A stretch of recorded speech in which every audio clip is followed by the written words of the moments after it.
En 2019 en China se detectó un virus que cambiará la normalidad que conocíamos. Este virus se presentaba como una gripe y llegaba a los pulmones en forma de neumonía. En diciembre de ese año en China se tenían 27 casos, de los cuales no se sabía su origen, solo que llegaron de un mercado de Wuhan. El virus fue identificado como un SARS-CoV, apodado COVID-19. Rápidamente, en enero del 2020 ya se habían declarado las primeras muertes por él en China. En febrero ya se habían expandido a otros países, alertando a las diferentes autoridades, generando políticas de aislamiento, uso de tapabocas, restricciones de viaje, entre otros. En marzo ya el mundo contaba con más de 1 millón de contagios y ya se había declarado una pandemia. Asimismo, en Colombia presenciamos la primera muerte en marzo, donde ya estábamos en cierre total. De la misma manera, en Colombia se empezó una cuarentena estricta por el poco número de UCIs disponibles, ya que el riesgo de tener un pico de contagios y no tener capacidad en las entidades de salud era un riesgo.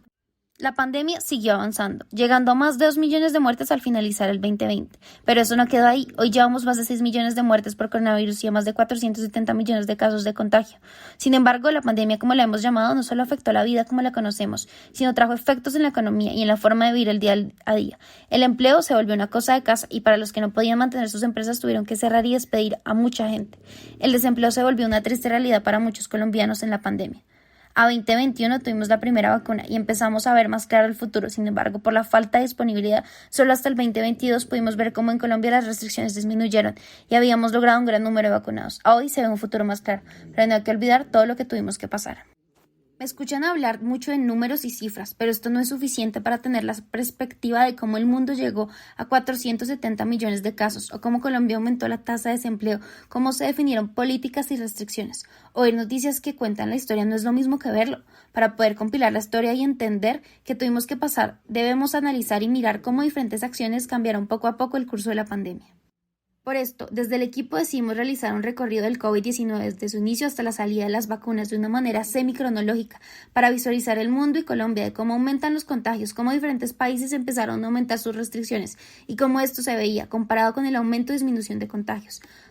Cómo la tasa de desempleo aumentó el cierre de la cuarentena declarada en Colombia del 2020, cómo el PIB en el 2020 tuvo una variación negativa y por eso, por ejemplo, en Colombia se utilizó el SIR, susceptibles, infectados y recuperados, para adelantarse al virus en contagios y poder generar cierres y acciones que permitieran reducir los efectos. Esta solución nos permite visualizar la pandemia y el efecto en diferentes países.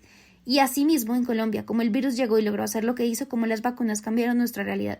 Por esto, debemos conocer más de lo que vemos en televisión y redes sociales, explorar de mejor manera en un contexto mundial y local como la pandemia, el COVID y ahora las vacunas, cómo los sucesos y decisiones impactan el curso de la pandemia de una manera visual y numérica que les permita explorar a ustedes la pandemia del coronavirus al alcance de una página web.